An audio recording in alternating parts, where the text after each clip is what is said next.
Hello. In this tutorial, we'll be going over retranslators and their purpose. With retranslators, messages from units can be retransmitted, or in other words, forwarded in real time from your server to the other servers or systems. Retranslators make up a decent amount of the units we've used in the demo account, and we can help you make your own demo account as well. It is possible to forward data to several servers simultaneously and at different protocols. The ID of a retranslated unit can be different from its ID on Wayland as well. Retranslation is possible only in the CMS Manager and is done in the Retranslators panel. There, you can create any number of retranslators that will retransmit messages of selected units to the other systems. At any moment, any retranslator can be stopped or resumed again. This table has small features unlike the others. Under the Start/Stop column, you can see the colored icon that's either one of two states, which is also directly linked to the State column. If you click on this icon, both the icon and state column will change from started to stopped or stopped to started. Let's begin our personal touch project. In this project, we'll be creating the retranslator. Of course, let's start by selecting the Create Retranslator button.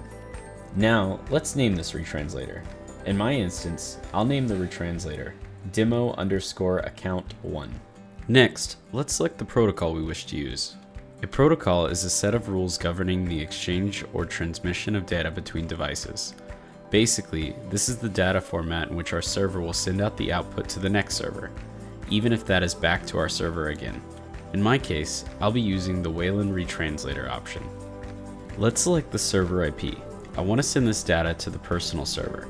This will be 60.45.68.4. Next, I'll enter the port.